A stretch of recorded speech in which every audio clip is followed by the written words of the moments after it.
Saúdo os irmãos com a paz do Senhor, os nossos irmãos que aqui estão conosco nesta noite, os nossos irmãos que também nos acompanham através das mídias sociais. Convido a todos neste momento para orarmos. Aqueles que aqui estão, convido que se coloquem de pé para que possamos orar. Aqueles que estão em seus lares, curve a sua fronte. Vamos orar, vamos falar com o Senhor nesta noite, em nome de Jesus. Bondoso Deus, no nome do Teu Filho Jesus Cristo, nós queremos Te agradecer por mais esta oportunidade que o Senhor nos concede de nos reunirmos na Tua casa para cultuarmos a Ti, para adorarmos e bendizermos o Teu santo nome. Te louvamos, ó Deus, por nossa vida, por nossa salvação em Cristo, por todas as bênçãos, por todo o cuidado que o Senhor tem dispensado a nós. Nós assim Te somos agradecidos. Pai amado, aqui estamos para prestarmos o nosso culto a Ti, e o desejo do nosso coração nesta noite é que o Senhor venha receber o culto que aqui vimos prestar a Ti. O nosso louvor, a nossa adoração, possa chegar diante da Tua presença como cheiro de incenso suave, como coisa agradável ao Senhor. No nome do Teu Filho Jesus Cristo, nós assim Te pedimos que a doce e gloriosa presença do Teu Espírito seja real e notória em nosso meio, que o Teu Espírito Santo mais uma vez venha falar ao nosso coração através da Tua santa palavra, que nesta noite cada um de nós, aqueles que aqui estão, aqueles que estão em seus lares, todos nós, ó Pai, possamos juntos sermos edificados, exortados e consolados por Tua palavra. No nome do Teu Filho Jesus Cristo, nós a Te oramos agradecidos. Amém e amém, Senhor. Neste momento nós vamos louvar o Senhor. Os irmãos da nossa banda estarão louvando o Senhor e todos nós juntos estaremos cantando louvores de adoração ao santo nome do Senhor.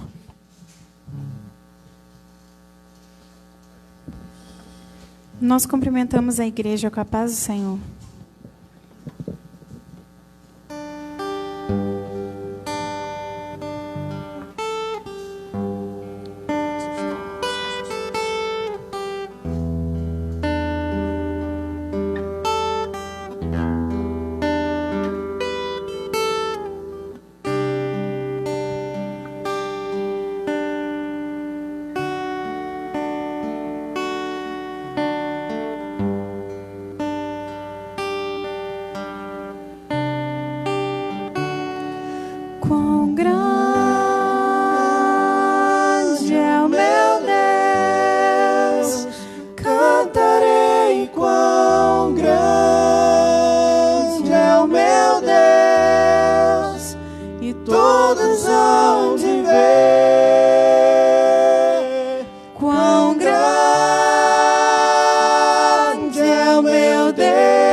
Glória seja dada ao teu nome, Senhor.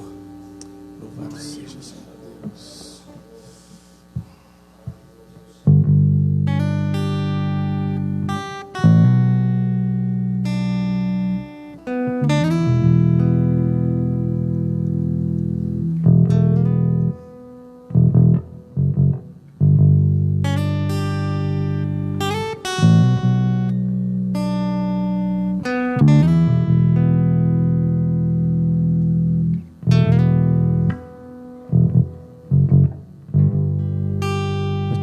Eu vou clamar,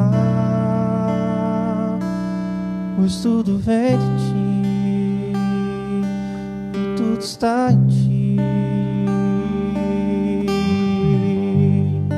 Por ti vou caminhar, tu és a direção, só a me guiar.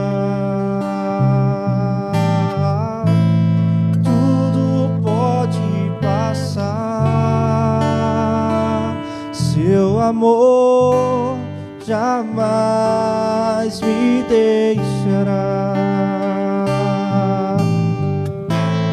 sempre há de existir nova manhã preparado pra mim.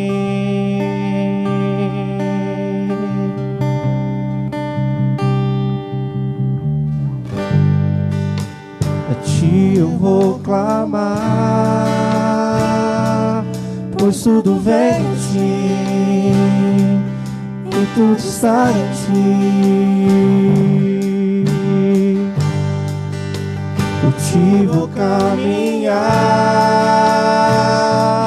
tu és a direção, o sol a me guiar. Tudo pode passar, seu amor jamais me deixará. Sempre há de existir nova manhã preparado pra mim. Preparado pra mim. Oh, eu me rendo aos seus pés, és tudo que eu preciso pra viver. Eu me lanço aos teus braços, onde encontro o meu refúgio, Jesus.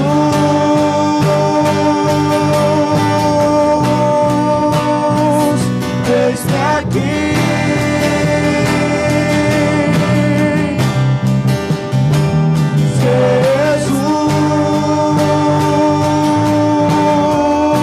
Jesus.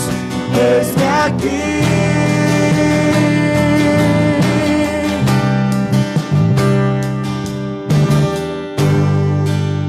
A ti eu vou clamar, pois tudo vem de ti e tudo está em ti. Por ti eu vou caminhar, tu és a direção, o sol a me guiar. Tudo pode passar, seu amor jamais me deixará. Sempre há de existir nova manhã preparado pra mim.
Teu sangue faz o surdo ouvir. Agora teu sangue quebra a maldição. Agora teu sangue cura toda dor. Agora teu sangue liberta o cativo. Agora eu creio que tu és o mesmo ontem, hoje, para sempre. Eu creio que teu sangue é o que basta pra mim. Teu sangue sara os corações. Agora teu sangue me leva a perdoar. Agora teu sangue transforma minha mente. Agora teu sangue faz o morto reviver. Agora eu creio que tu és o mesmo ontem, hoje, para sempre. Eu creio que teu sangue é o que basta pra mim. Não há nada que resista ao teu poder, nem pecado, nem o mal, livre sou. Não há nada que resista ao teu poder, nem pecado, nem o mal, livre sou.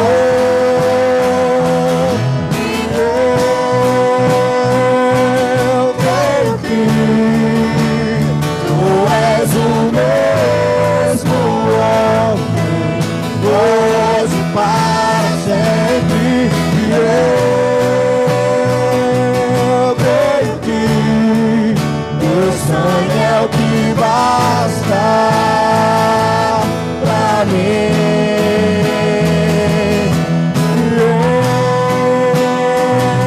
Eu creio que tu és o mesmo ontem, hoje, para sempre. Eu creio que teu sangue é o que basta pra mim.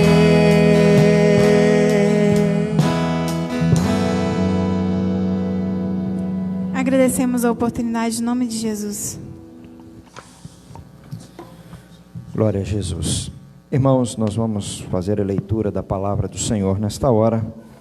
Convido a todos a abrirem a Bíblia, a palavra do Senhor, o livro santo, no livro de Apocalipse, capítulo de número 3, onde leremos do primeiro versículo até o versículo de número 6. Apocalipse, capítulo de número 3, do primeiro versículo ao versículo de número 6.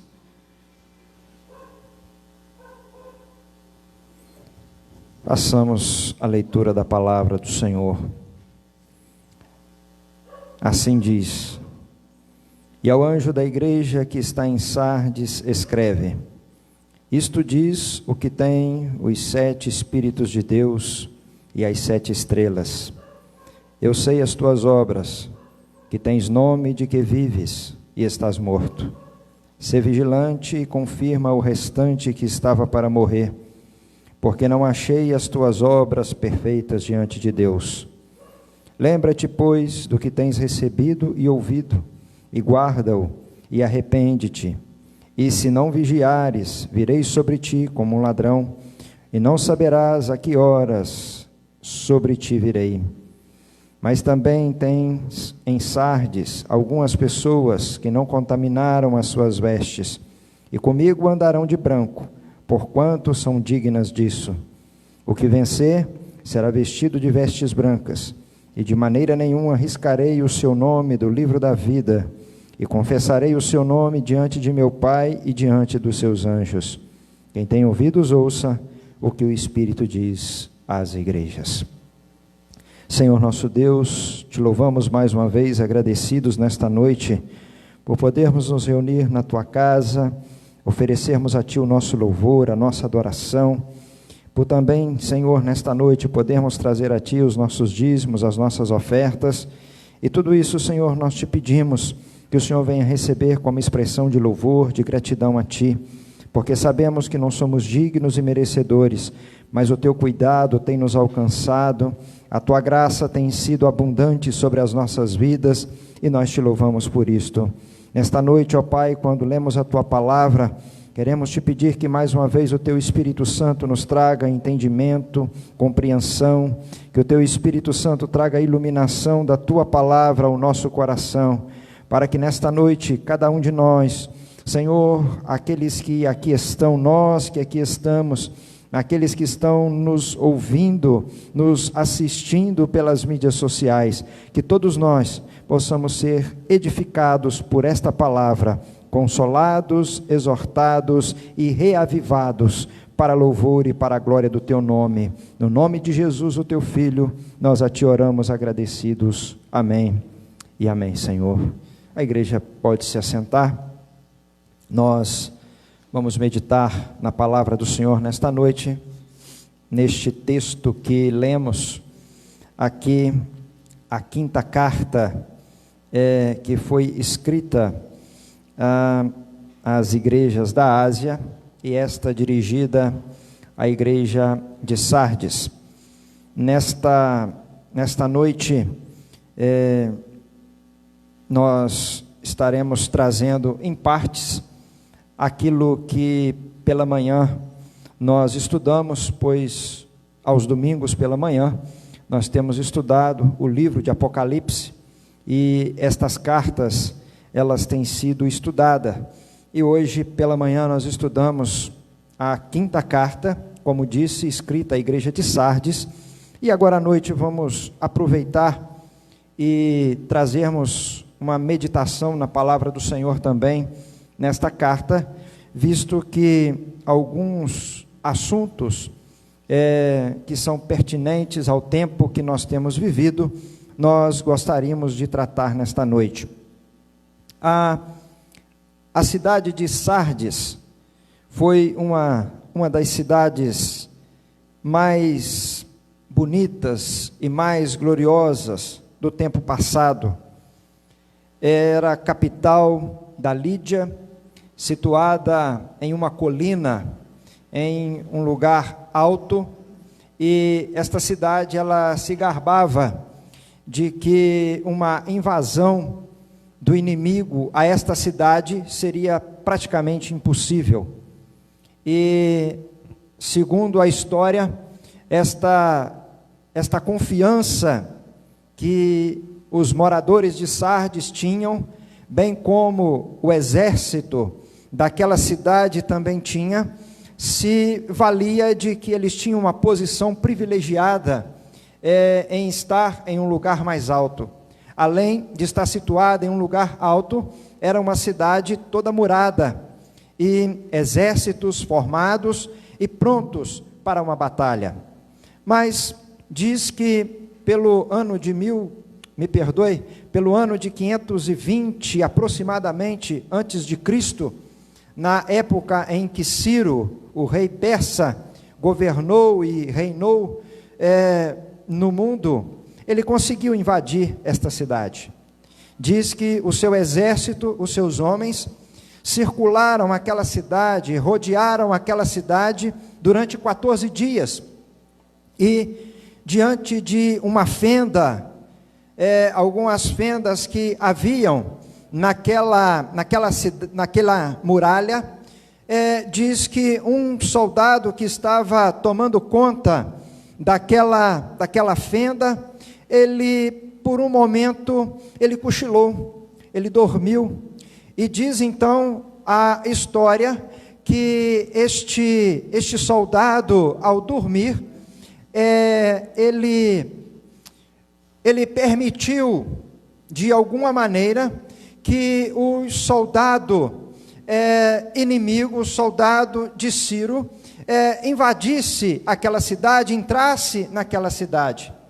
E ao entrar naquela cidade, ele abre os portões de segurança daquela cidade, e todo o exército do rei Ciro invade aquela cidade e toma aquela cidade. E quando então o Senhor, ele chama a atenção daquela igreja e diz que a igreja de Sardes, ela devia ser uma igreja que estivesse em constante vigilância. O Senhor estava se referindo exatamente àquela situação que há muitos anos atrás havia ocorrido. O Senhor estava dizendo para eles: olha, assim como um dia, por um cochilo de um soldado, por um sono de um soldado, o inimigo entrou, o inimigo invadiu esta cidade e tomou esta cidade. Assim também vocês devem estar vigilantes, porque eu virei a vocês e virei como um ladrão. Virei como aquele que não avisa a hora, não avisa o dia, não avisa um instante, mas virei contra esta cidade, virei a esta igreja, melhor dizendo. E diz então a palavra do Senhor, que quando João escreve esta carta, ele escreve esta carta a uma igreja situada em uma cidade rica, em uma cidade abastada, mas uma cidade totalmente degenerada, por algumas invasões que ela sofreu, por alguns reis e imperadores que dominaram sobre esta cidade, conduziram esta cidade a um caminho da idolatria, a um caminho da promiscuidade, a um caminho em que eles viviam de uma maneira reprovável. O Senhor então escreve aquela cidade, o Senhor fala com aquela cidade.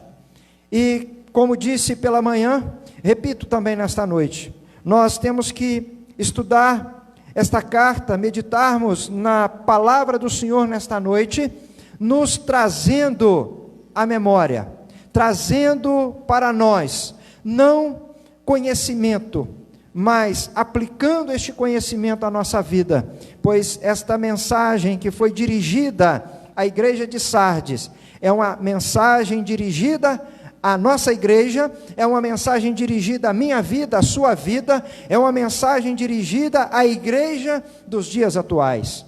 E aquela igreja era, como disse aqui pela manhã, nós poderíamos dizer que alguns cristãos daquela igreja eram cristãos hipócritas, ou seja, pareciam cristãos, mas não eram cristãos.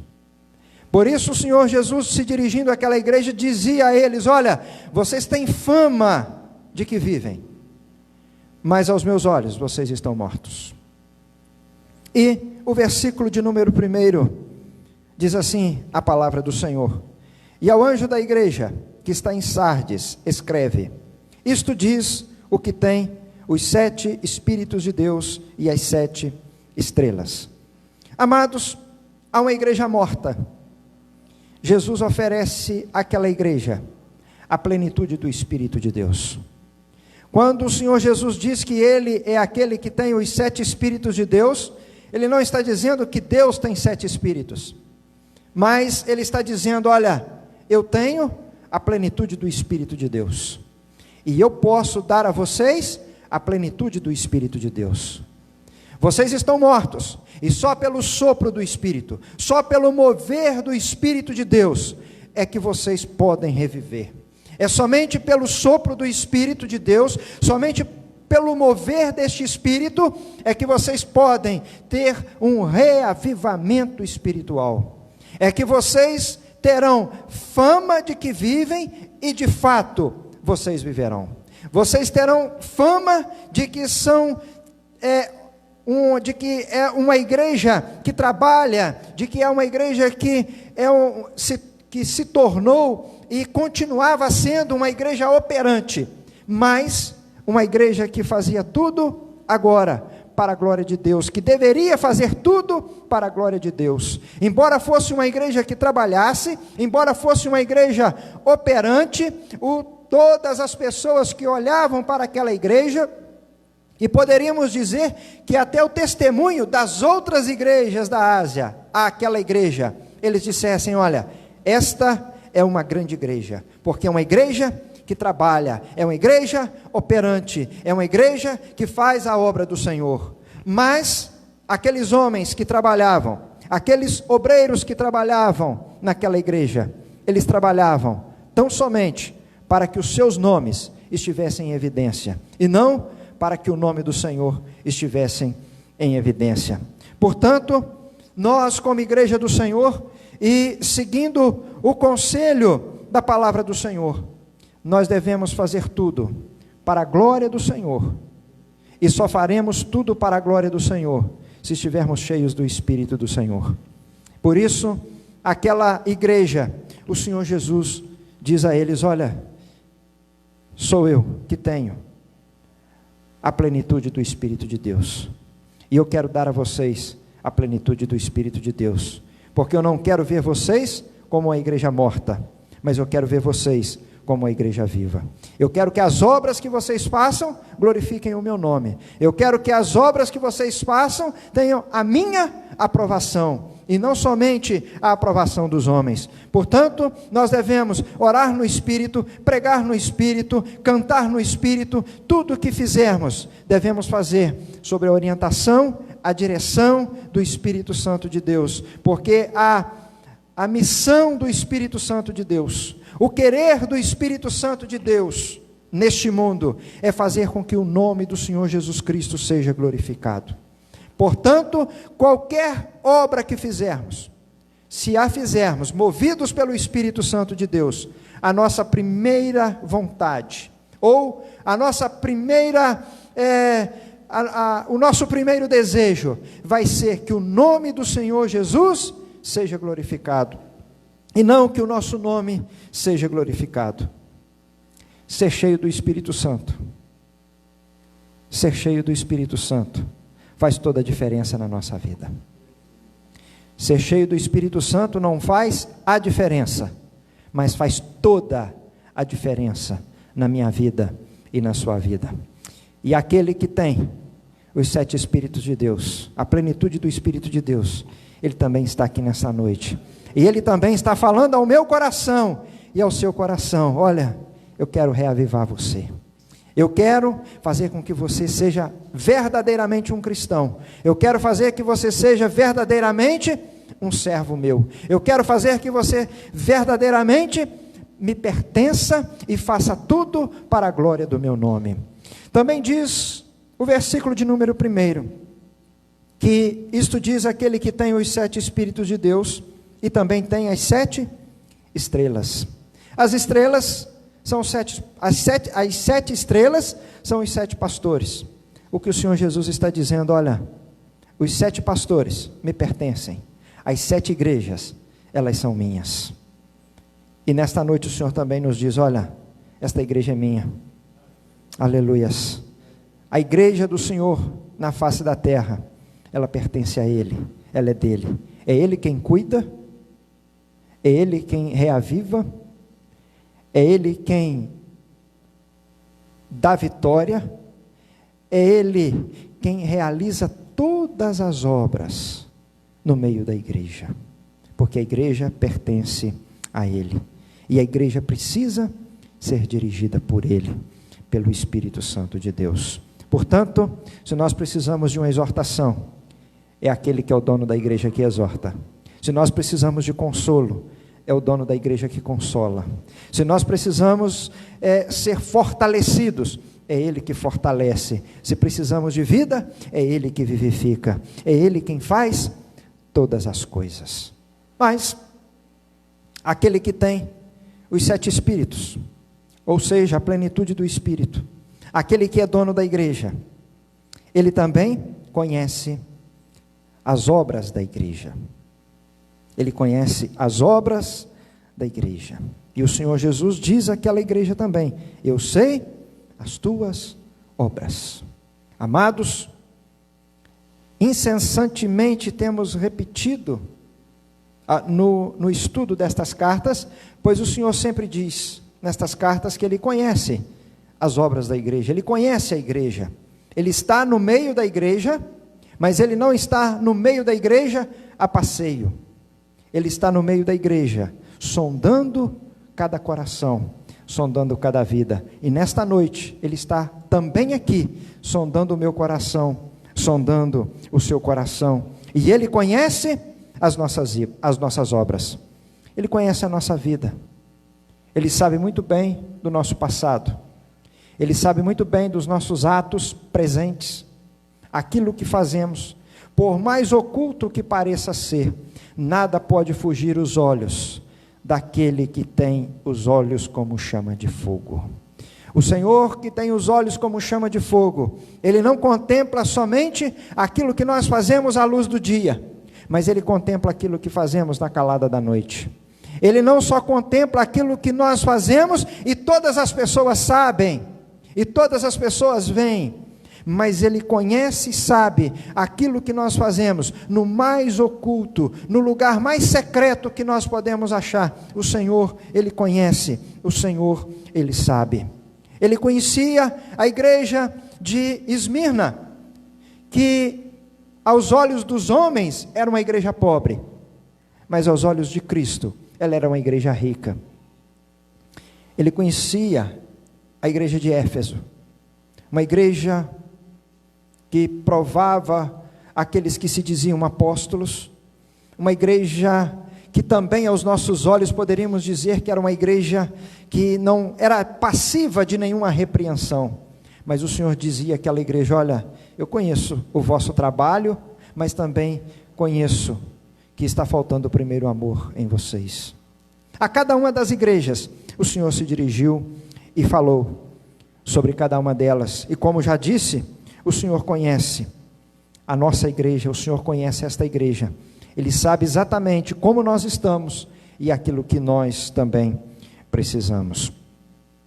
Voltando à igreja de Sardes, uma igreja que tinha fama, a fama daquela igreja era notável, uma boa e grande reputação se via naquela igreja, mas o Senhor, aos olhos daquele que vê todas as coisas, o Senhor dizia àquela igreja: olha, vocês têm aparência de que vive, tudo que está à volta de vocês manifesta que vocês são uma igreja de grande vigor, uma igreja que tem muitas qualidades, mas quando eu olho para vocês, eu vejo que no meio de vocês há muitos que ainda não se converteram. Quando eu olho para o meio de vocês, eu vejo que muitos ainda não nasceram de novo. É o que o Senhor Jesus está dizendo àquela igreja. É o que o Senhor Jesus diz à igreja de Sardes: olha, vocês, aos olhos dos homens, estão bem, mas diante dos meus olhos, vocês não estão bem. Aos olhos dos homens, vocês parecem um jardim florido, mas diante dos meus olhos, vocês não passam de um lugar dos mortos, aonde os mortos habitam. Eu vejo vocês como alguém que está em um cemitério. Todos reputavam aquela igreja como uma igreja florescente, uma igreja virtuosa, com exceção do Senhor Jesus. Quando Jesus examinou a igreja mais profundamente, Ele disse: não achei as tuas obras íntegras. Tinha muitas obras, mas a parte C do versículo 2 diz: porque não achei as tuas obras perfeitas diante de Deus. Uma fé exercida apenas nominalmente, uma fé exercida apenas para ter o reconhecimento dos homens, não uma fé para ser exercida com sinceridade diante de Deus. E, infelizmente, no tempo em que nós estamos vivendo, a realidade que nós temos vivido também não foge muito ao que a igreja de Sardes vivia. Não foge muito aquilo que aquela igreja, o diagnóstico que o Senhor fez daquela igreja, não foge muito o diagnóstico que talvez o Senhor está fazendo ou tem feito da sua igreja nos dias atuais. Eu falei aqui pela manhã que um certo pastor, ele muito preocupado com a sua igreja, com a igreja que ele pastoreava, ele em um culto de domingo à noite, ele disse: olha, irmãos, no próximo domingo nós vamos ter aqui o nosso culto, e neste culto nós vamos fazer o sepultamento da nossa igreja.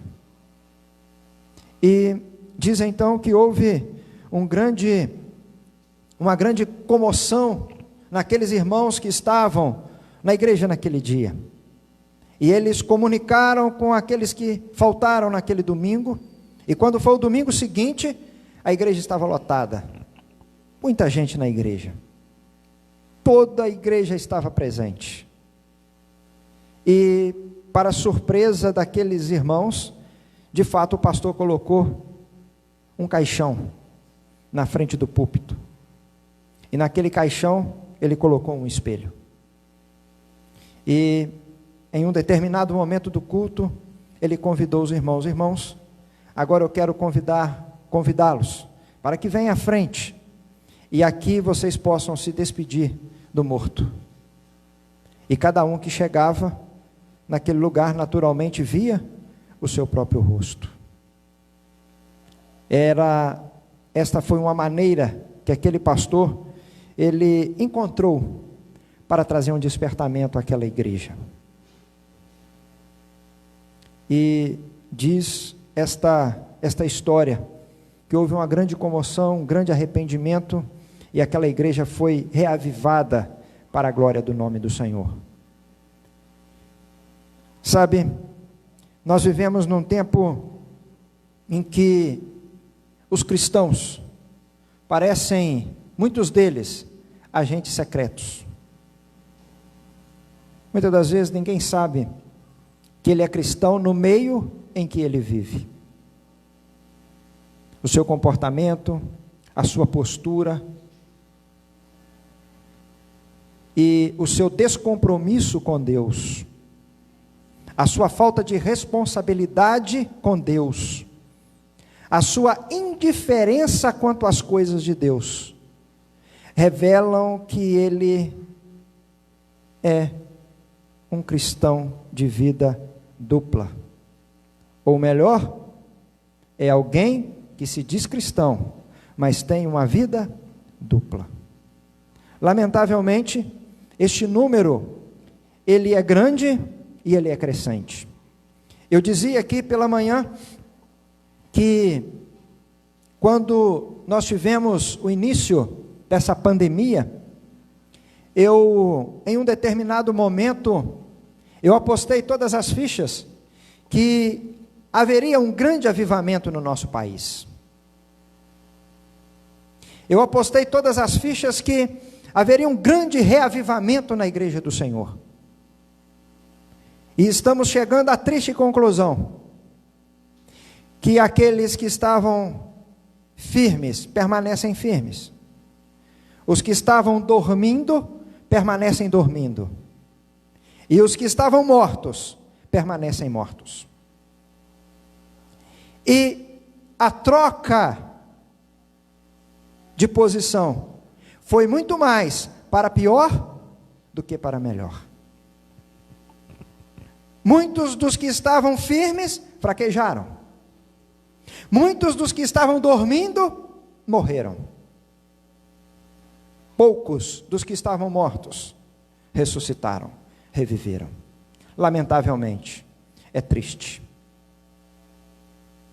Vemos e continuamos vendo uma igreja, estou aqui me referindo em termos gerais, uma igreja uma igreja morna, uma igreja indiferente. Não vou dizer igreja, vou dizer homens e mulheres que se dizem cristãos, mas que não têm vivido como cristãos. Como disse um irmão e amigo, alguns dos irmãos aqui conhecem, o irmão Cláudio lá de Guarapari. Eu conversando com ele esses dias, ele me dizia: olha, parece que esse vírus, ele é crente, porque o único lugar que ele está é na igreja. Ele não está em outra parte, senão na igreja.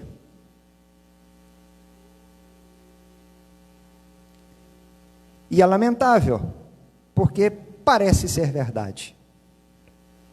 O único lugar que se contrai a doença é somente na igreja. Em outro lugar, não se contrai o vírus.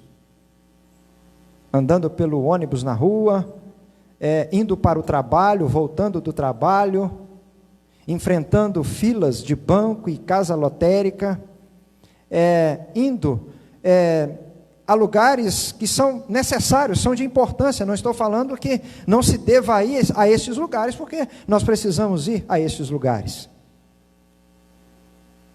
Mas a prudência é tão somente quanto a casa do Senhor.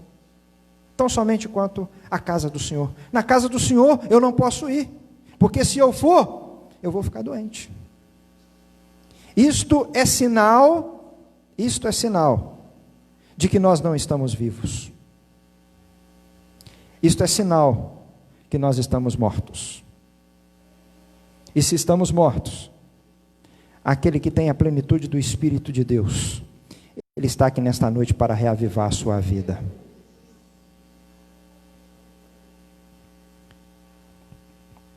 Um grande sinal de que estamos mortos são as nossas reações diante dos dias que nós temos vivido. Pegamos como, por exemplo, esta barbaridade que aconteceu no nosso país há poucos dias.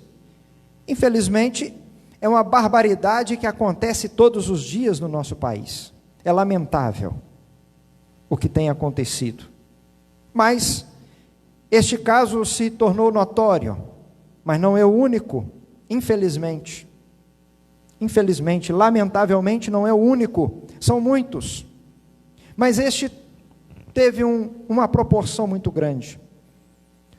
Aquela menina de 10 anos, lá no Espírito Santo, que foi violentada pelo seu próprio tio e acabou engravidando. E nós vimos aí uma comoção nacional. E esta comoção nacional nos parece, é uma opinião minha, particular, mas me parece que só houve toda esta comoção porque a nossa ministra Damares, que também é pastora, ela enviou uma comissão à casa daquela menina para oferecer ajuda e amparo àquela menina, para que ela não abortasse aquela criança.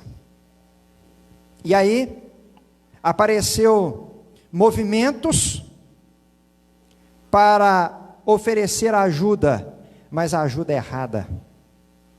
Tão errada que os médicos do Espírito Santo não quiseram fazer o procedimento. Mesmo com a autorização da justiça, os médicos não quiseram fazer. Ela teve que ir para outro estado, para fazer o procedimento em outro estado. E lamentavelmente, nós vimos muitos cristãos defendendo o aborto. Nós vemos muitos chamados cristãos falando que a única saída para aquele caso seria o aborto. lamentavelmente, quem pensa desta maneira, aquele que se diz cristão e pensa desta maneira, está morto espiritualmente. Está faltando conhecimento da palavra de Deus. É interessante que os mesmos que são a favor do aborto são os mesmos que são contra uma pena mais dura para o estuprador. São mesmos que são contra, como por exemplo, a castração de alguém que comete tal barbaridade. E a palavra do Senhor, ela é contra. A palavra do Senhor não abre nenhum precedente para que nós, como cristãos, nos tornarmos favoráveis ao aborto. E, como disse, lamentavelmente, algumas pessoas ainda começaram dizendo: eu, como cristão, não sou a favor do aborto. Mas neste caso, qual é o caso? Primeiro, entendemos que aquela menina que estava grávida, por ter sofrido abuso, o seu organismo era assim, incompatível para suportar aquela gestação. Mas também devemos entender que ela ainda não corria risco de vida.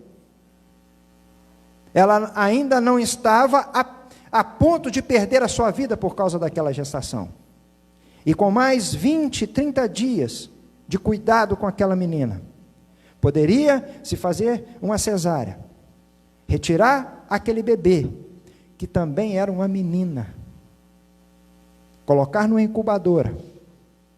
E se ela e a família não quisessem aquela criança, poderiam doar, porque não faltaria casais que não podem gerar filhos para adotar aquela criança e ela ser amada e ela poder viver, desfrutar a vida que o Senhor deu a ela. E a palavra do Senhor trata a respeito do estupro. Deuteronômio capítulo 22, versículo 23 ao 29. A questão do aborto, a palavra do Senhor também trata. Êxodo capítulo 20, versículo de número 13.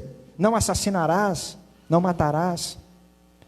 Eu disse, e torno a repetir, aborto parece uma palavra muito superficial, uma palavra muito branda. Não é aborto, amados, é assassinato de alguém indefeso, de alguém que não tem a mínima condição de se livrar de tamanha maldade e crueldade. É uma vida, é uma vida. E a palavra do Senhor nos diz, no livro dos Salmos, o capítulo 139, o salmista vai dizer que quando os meus ossos ainda estavam sendo formados, o Senhor já conhecia.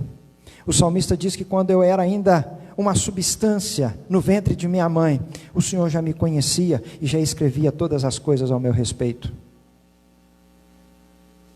Não era só, parece que trata como se fosse alguma coisa, um bolo de carne, sei lá como eles tratam.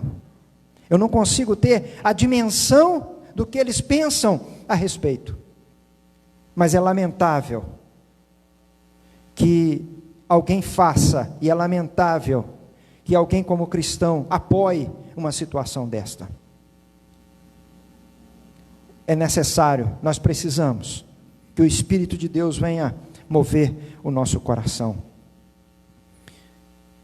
É tão sério a situação do aborto, que no livro de Êxodo, no capítulo 21, do versículo 22 ao versículo de número 25, vai dizer que se dois homens, ou alguns homens, estiverem brigando, estiverem em um conflito, e se por acaso eles baterem, tocarem em uma mulher que esteja grávida, e ela vier abortar, se a criança não morrer, se a criança não sofrer nenhum dano, o marido desta mulher, o marido da grávida, pode exigir uma multa. E aquele que feriu a mulher, que tocou na mulher e que provocou o aborto, ele tem que ir diante dos juízes e pagar aquela multa. Mas se a criança morrer, vai ser vida por vida. Ou seja, não há chance em nenhum lugar da palavra do Senhor. Embora eles querem usar textos como um movimento que tem, o movimento feminista, eles usam textos bíblicos fora do contexto, textos que falam de guerra, que falam de conflitos, e querem usar estes textos para dizer que Deus é a favor do aborto, para dizer que a Bíblia é a favor do aborto. Não, a Bíblia não é a favor do aborto. E há várias formas de aborto. Hoje pela manhã, nós estivemos falando aqui sobre um medicamento que é tão usado, mas que ele tem 3 tipos de ações. E uma das ações, ela é abortiva. É a chamada pílula do dia seguinte. Ela pode ser abortiva. Eu vou fazer aqui uma leitura, porque eu tirei da internet. Depois, se alguém quiser, eu mando o link para os irmãos, e vou deixar também depois o link no vídeo, para que para que aqueles que desejarem poder conferir. As primeiras 2 funções ou atividades desta pílula. Uma, ela retarda para que o óvulo não vá para o útero, ou se encaminhe para o útero. A outra função dela é impedir que o espermatozoide chegue e encontre este óvulo. Essas 2 funções, elas não são abortivas. Mas a última função, ela é abortiva. A última função diz, olha como que eles colocam, assim de uma maneira muito, parece como se fosse muito simples, mas diz assim: para garantir o serviço, a pílula age também na mucosa que reveste o útero, chamada endométrio. Os hormônios provocam uma descamação nessa mucosa, que impede o óvulo fecundado de grudar nas paredes do útero. E aí, diz assim, tecnicamente, é só depois da fixação do óvulo no útero que ocorre a gravidez. Por isso, a pílula não é considerada abortiva, e sim preventiva. Mas se ela impede o óvulo fecundado de entrar no útero, é como se ela fechasse o útero e não permitisse que o óvulo fecundado entre, ela é abortiva. Isso é mais ou menos como você chegar no hospital precisando de um leito de UTI para sobreviver. Naquele hospital tem um leito de UTI, está disponível, está pronto para receber você, mas o médico diz para você: não, eu não vou te colocar no leito de UTI. O que vai acontecer com você? Você vai morrer. Assim acontece. A vida, ela não começa quando o óvulo fecundado chega no útero. Ela começa quando o óvulo é fecundado. E as pessoas não sabem e vão fazendo. Uns por ignorância, por desconhecimento, e outros, lamentavelmente, até por conhecimento. Porque dizem e acham brechas para fazer isso. Mas a nossa própria legislação, o irmão Neemias citava aqui pela manhã, que a nossa própria legislação diz que a vida começa na concepção, ou seja, na fecundação. Fecundou, ali se iniciou a vida. A partir daquele momento, qualquer método que elimine, que expulse aquele óvulo do organismo fecundado, é abortivo. E a igreja, ela vai vivendo, ela vai fazendo, vai realizando, e vão fazendo essas coisas. Aí, olha como que um abismo chama o outro abismo. O óvulo fecundado, não tem problema. Depois, com acho que 3 meses, até 3 meses de gestação, também não tem problema.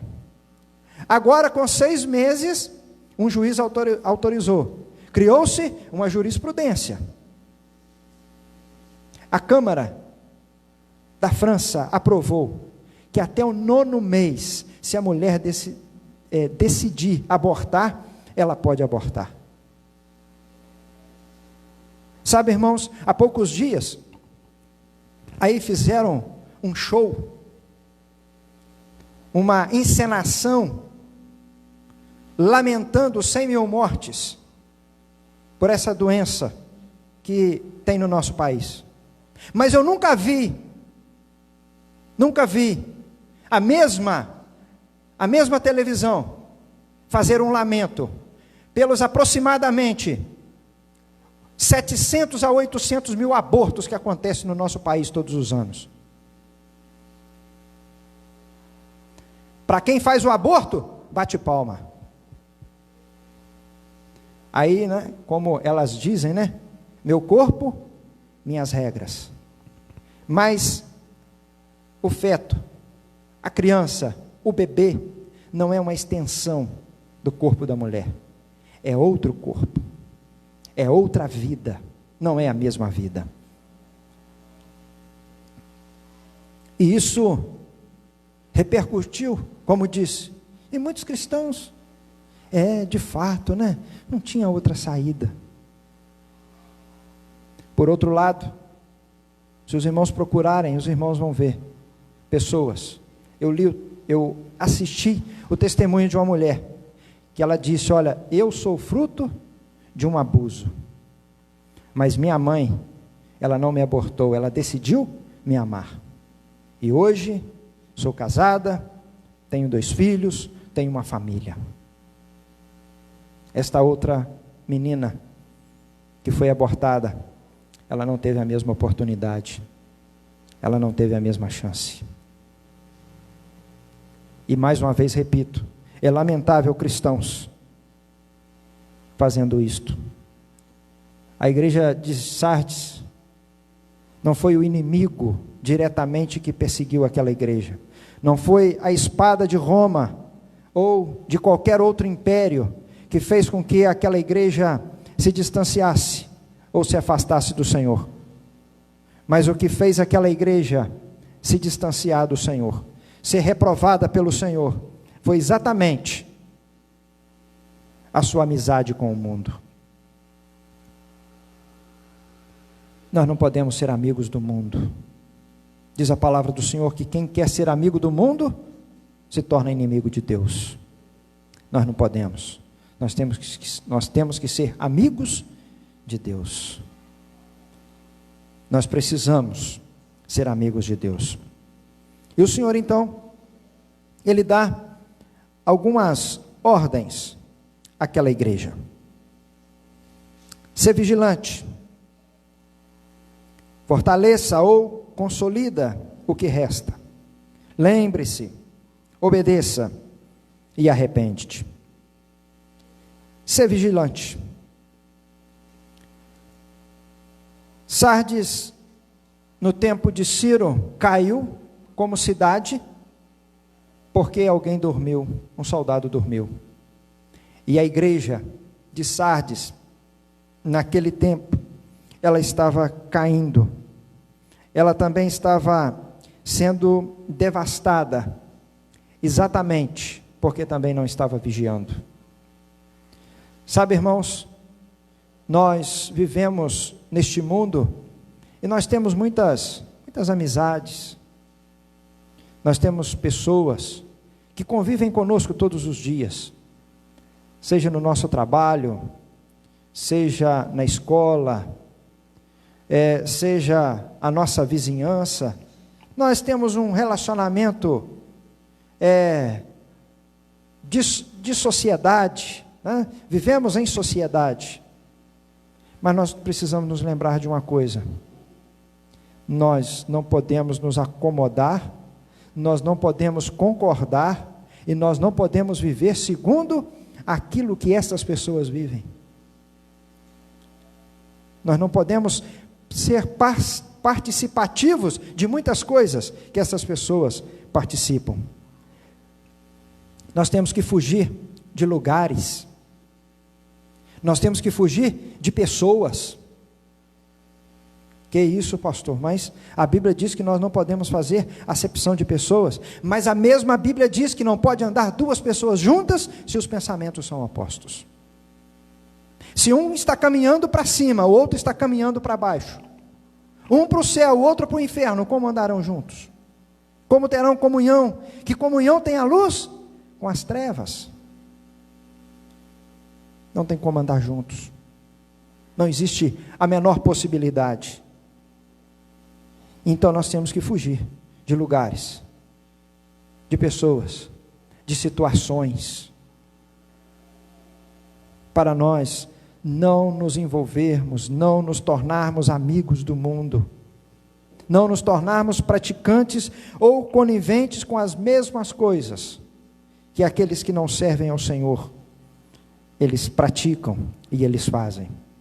O conselho de Jesus para aquela igreja, a ordem de Jesus para aquela igreja e para nós também nesta noite: olha, ser vigilante, vigiai, porque nós não sabemos a que hora virá o nosso Senhor. Assim como aproximadamente naquele tempo, 1000 anos atrás,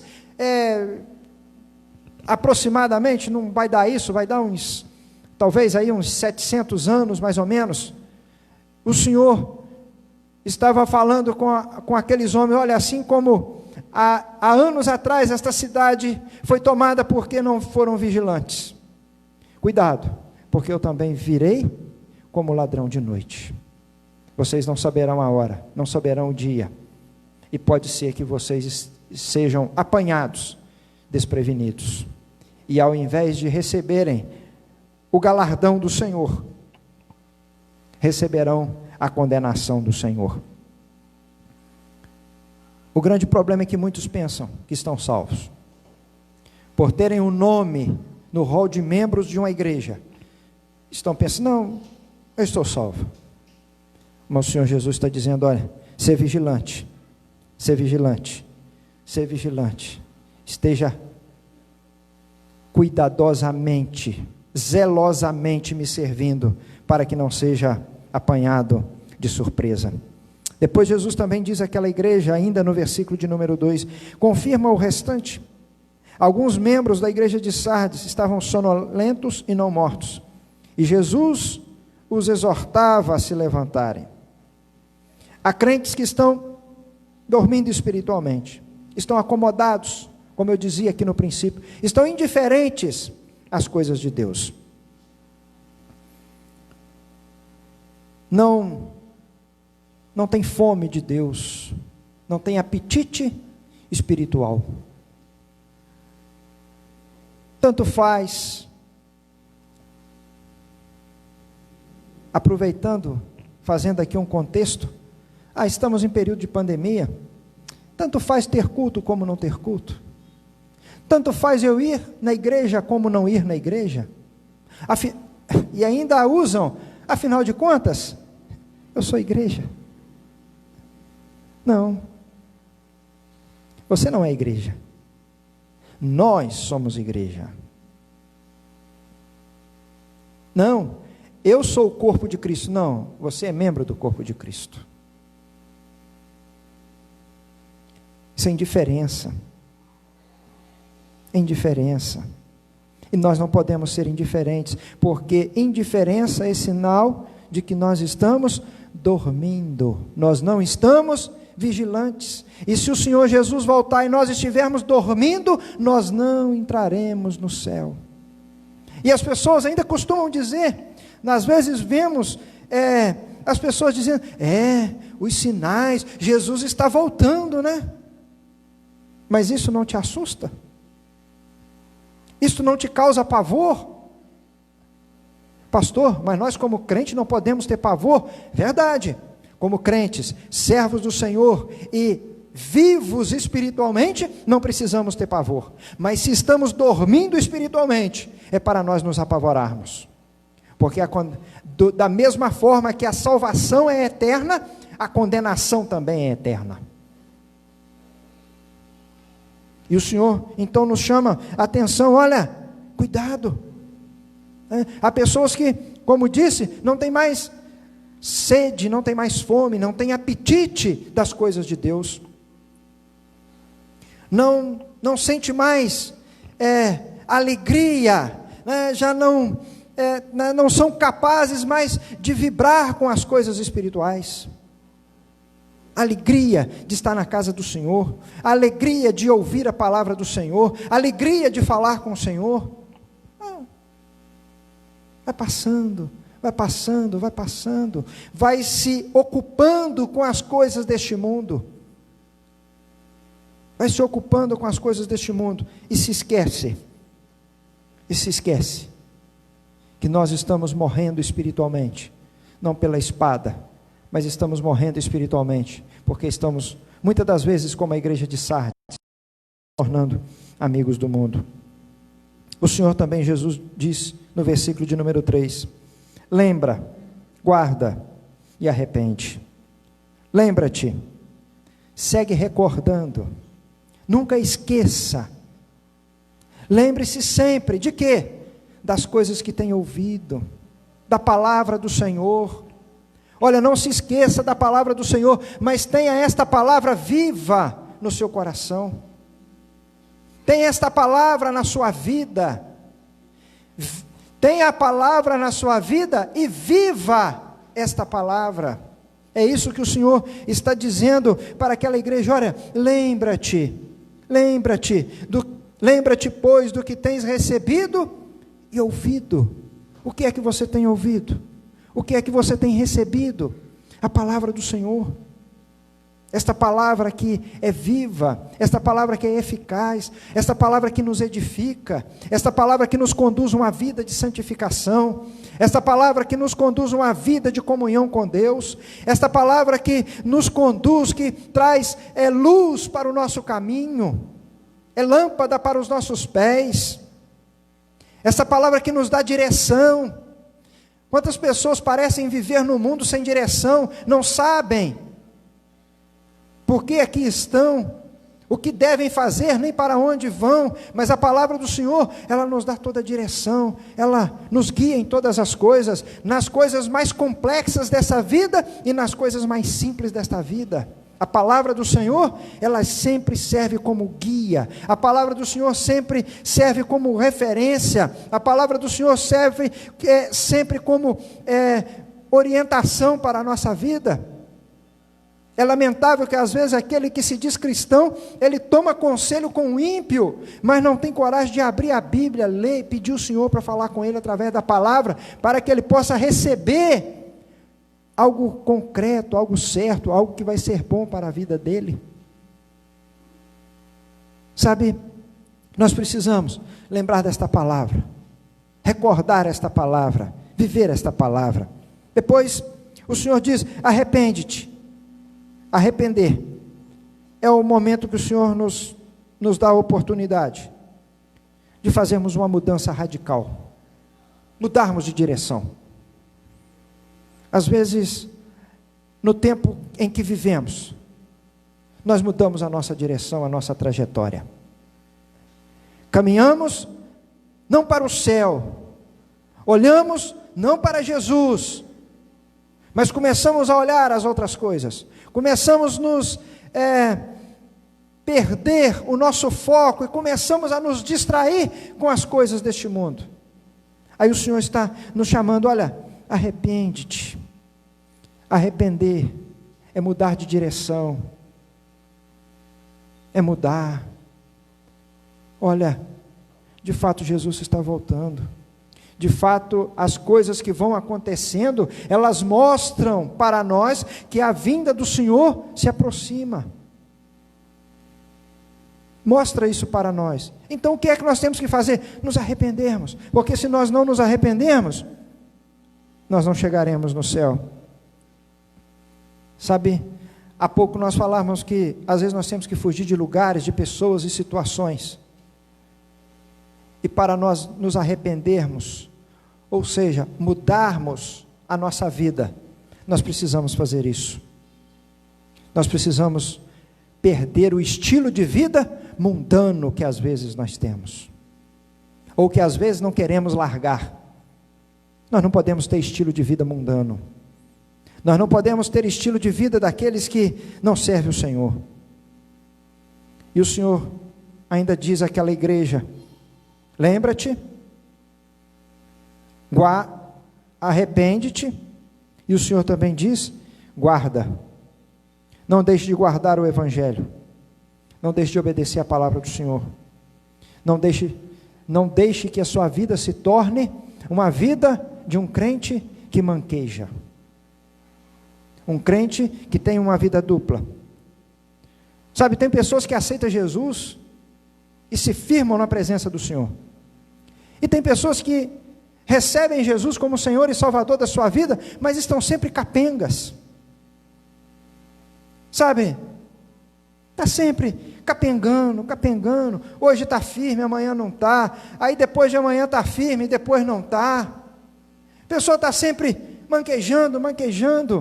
Olha, o Senhor está dizendo, olha, por que isso acontece? Porque nós não guardamos o Evangelho do Senhor Jesus no nosso coração, nós não guardamos a palavra do Senhor no nosso coração, nós nos distraímos com as coisas desta vida, nos distraímos, e o Senhor está dizendo, olha, guarda, não deixe de guardar o Evangelho, não deixe de observar, de obedecer, seja um ouvinte do Evangelho, um ouvinte da palavra. Às vezes temos espectadores, ou somente aqueles que escutam, mas o Senhor quer que nós sejamos ouvintes, aqueles que ouvem, aqueles que guardam. Sabe, muitas das vezes nós, hoje pela manhã estava dizendo, e torno a repetir, sabe por que muitas das vezes nós não conseguimos ir à igreja? Não conseguimos ir prestar um culto a Deus?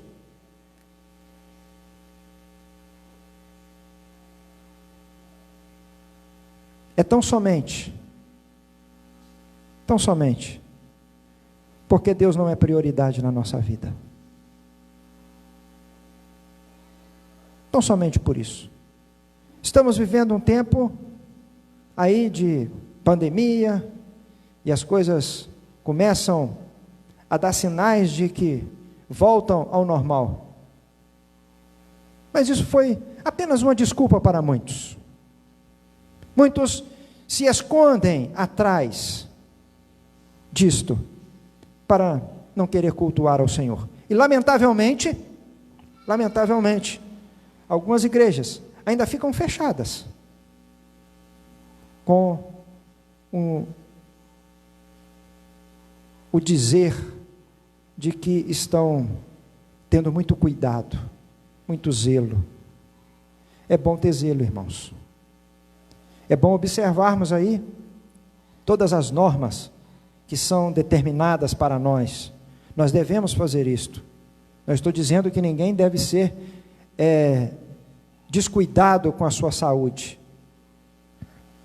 Mas se nós podemos ir em qualquer outro lugar, nós também podemos vir na casa do Senhor. Como já disse, torno a repetir, parece que o vírus é crente. O único lugar que ele está é na igreja. E não, isso não é verdade. E antes mesmo de nos preocuparmos com todas as precauções e cuidados que nós devemos sim ter, mas antes disso tudo, a nossa confiança tem que estar no Senhor, porque é o Senhor quem nos guarda. É o Senhor quem nos livra. Quem é o dono da igreja? Aquele que tem os 7 Espíritos de Deus. Aquele que tem a plenitude do Espírito. E é Ele que guarda, é Ele que abençoa, é Ele que cura, é Ele que provê, é Ele que livra, é Ele que faz tudo por esta igreja que lhe pertence. Sabe? Não, vamos ter prioridade, vamos colocar o Senhor como prioridade.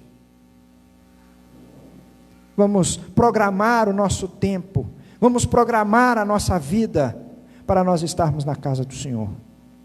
Nós programamos o nosso tempo e a nossa vida para estarmos em todos os lugares que são importantes para nós. Mas às vezes não programamos a nossa vida. Não programamos os nossos dias para estar na casa do Senhor. Eu sei, irmãos, que temos trabalho, aqueles que estudam o seu estudo, tem família, tem todas as coisas. Mas, irmãos, nós precisamos também separar um tempo para o Senhor. Nós temos que nos abdicar de alguma coisa, pelo menos o mínimo, para aquele que abriu mão de todas as coisas para nos trazer salvação. Hoje nós estamos aqui e assim que encerrarmos a nossa live, continuaremos aqui o culto onde participaremos da ceia do Senhor. Jesus abriu mão de todas as coisas, irmãos, por amor a mim, por amor a você. Diz a Bíblia que Ele esvaziou-se da sua glória, para que pudesse habitar neste mundo, e pudesse trazer salvação a todos os nós. Portanto, que nós também possamos programar a nossa vida, porque, lamentavelmente, talvez 90% das vezes, que nós não estamos na casa do Senhor, é pura e simplesmente porque nós não organizamos a nossa vida. Há exceções, há pessoas que trabalham, há pessoas que às vezes têm um compromisso, se estende, sabemos de tudo isso e muito mais do que isso, Deus sabe de todas as coisas. Mas, irmãos, às vezes nós vamos observando e vamos vendo, às vezes a pessoa fica 1 mês sem vir à igreja. É inconcebível isso para um crente avivado. É inconcebível isso para um crente avivado. Um crente avivado não quer dizer que ele vai estar em todos os cultos da igreja, mas ele vai se esforçar para estar no maior número de culto possível. Sabe, nós vamos nos distanciando, apagando a chama e vamos nos distanciando do Senhor.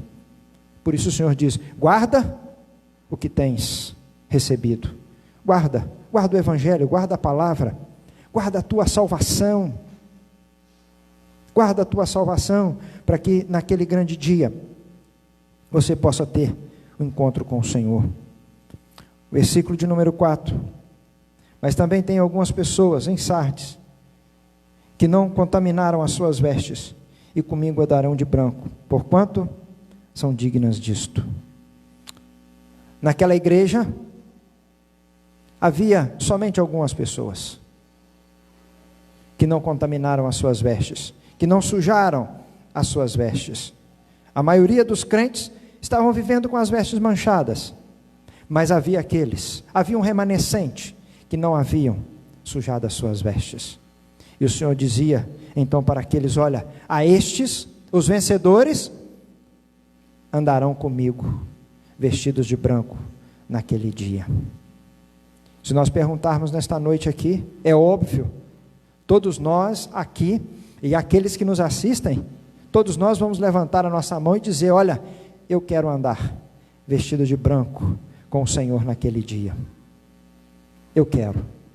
Tenho certeza que cada um dos irmãos que aqui estão também querem. Mas nós precisamos ser vencedores. É somente aquele que vencer, somente aquele que conservar as suas vestes lavadas no sangue do Senhor Jesus. Somente aqueles que não cochilarem, somente aqueles que forem vigilantes, somente aqueles que se arrependem, aqueles que guardam a palavra do Senhor, aqueles que vivem na presença do Senhor. O vencedor recebe vestes brancas. Versículo de número 5. O que vencer será vestido de vestes brancas, e de maneira nenhuma arriscarei o seu nome do livro da vida, e confessarei o seu nome diante de meu Pai e diante dos seus anjos. Irmãos, aqueles que estão mortos espiritualmente, eles negam o nome de Cristo. E naquele dia, o Senhor não confessará o nome deles diante de Deus e diante dos seus anjos. Mas aqueles que estiverem vivos espiritualmente, aqueles que não negam o nome do Senhor, mas confessam o nome do Senhor, testemunham o nome do Senhor, fazem com que o nome do Senhor seja glorificado através da sua vida, estes terão seus nomes confirmados lá no livro da vida. De maneira nenhuma o Senhor vai riscar o nome do livro da vida. E é isso que nós precisamos nos atentarmos. Como já disse, não adianta nós termos o nosso nome escrito no rol de membro desta ou daquela igreja, mas nós precisamos ter o nosso nome escrito no livro da vida. Nós precisamos ter comunhão com o Senhor, nós precisamos viver com o Senhor e para o Senhor. E ele encerra dizendo: quem tem ouvidos, ouça o que o Espírito diz às igrejas. Uma igreja uma igreja, quando experimenta um verdadeiro avivamento, ele permanece tendo fome de Deus, fome da palavra. O reavivamento, ele vem através do Espírito de Deus, através da palavra de Deus, através do nosso arrependimento, através do nosso guardar a palavra de Deus para permanecermos avivados. E quando nós estamos avivados, nós sempre teremos fome pela palavra do Senhor, pois ela se torna um verdadeiro alimento para nós, não um alimento indesejável, mas um alimento desejável. Vamos colocar de pé, vamos orar neste momento, em nome de Jesus. Que nós não venhamos confundir avivamento com movimento. Às vezes existem muitos movimentos e pouco avivamento. Muito fogo, mas estranho. Muitos sinais que não são de Deus. Avivamento não é viver de sinais. Ser cheio do Espírito não é ter todos os dons espirituais, não significa isso. Mas ser cheio do Espírito é ter o fruto do Espírito na vida. Ser cheio do Espírito é viver em comunhão com Deus, é amar o Senhor, é amar a palavra do Senhor, é amar a igreja do Senhor, amar os irmãos, amar aqueles que estão perdidos, desejando que a salvação do Senhor os alcance. Este é um sinal de que a igreja, de que alguém está verdadeiramente vivo na presença do Senhor. Oremos. Senhor nosso Deus, nesta noite, diante da Tua presença, estamos reunidos e ouvimos mais uma vez, Senhor, a Tua palavra neste dia. Senhor, como Tu és aquele que sonda a Tua igreja, como Tu és aquele que está no meio da Tua igreja e nos conhece, eu quero Te pedir nesta noite, ó Pai, que o Senhor, com os Teus olhos como chama de fogo, possa sondar a cada um de nós que aqui estamos. Tu conheces, ó Pai, a nossa vida, Tu conheces as nossas necessidades, o Senhor conhece aquilo que fazemos, o Senhor conhece a intenção com que fazemos cada obra. E nesta noite, ó Pai, nós queremos Te pedir que o Senhor venha nos sondar. Senhor, e se Tu nos examinares nesta noite, Senhor, e veres que existem mortos em nosso meio, existem sonolentos em nosso meio, Senhor, que o Senhor também como aquele que tem os 7 Espíritos de Deus, a plenitude do Espírito de Deus, possa mover a cada coração, a cada vida, Senhor, trazendo vida espiritual, Senhor, trazendo despertamento espiritual. Senhor, nós não queremos ser como a igreja de Sardes, que tinha nome de que vivia, uma igreja que até tinha muitas obras, mas eles estavam mortos espiritualmente. Como falamos aqui nesta noite, parecia um jardim florido, mas quando o Senhor olhava para aquela igreja, o Senhor via aquela igreja como um cemitério. Senhor, tenha misericórdia das nossas vidas, não nos permita vivermos uma situação como a situação daqueles que assim eram em Sardes. Senhor amado, tenha misericórdia das nossas vidas. Senhor, levanta aquele que está caído, desperta o que dorme, ressuscita aquele que morreu, Senhor, e sustenta em vida aquele que está vivo. Pai amado, nós somos dependentes do Senhor, nós somos a Tua igreja, nós pertencemos a Ti, e é o Senhor quem nos sustenta, é o Senhor quem nos dá vida, é o Senhor quem nos desperta, é o Senhor quem nos sustenta e ajuda a cada dia, Senhor. Deus querido, quando a Tua palavra vem a nós, é porque Tu queres fazer algo na nossa vida, e a minha oração, o meu desejo nesta noite, a começar pela minha vida, Senhor, que nesta noite, cada um de nós que aqui estamos, aqueles que nos ouvem, Senhor, todos nós possamos ser transformados, mudados e avivados por esta palavra.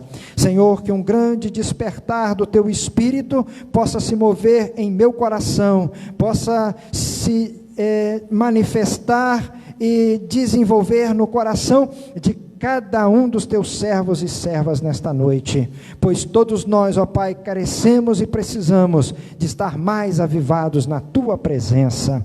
Pai amado, nós assim oramos a Ti nesta noite, porque nós dependemos de Ti. Senhor, ajuda-nos a sermos vigilantes a cada dia, para que naquele grande dia, nós possamos ir ao encontro do Senhor. No nome de Jesus, o Teu Filho, nós oramos agradecidos. Amém. E amém, Senhor. Deus vos abençoe em Cristo Jesus.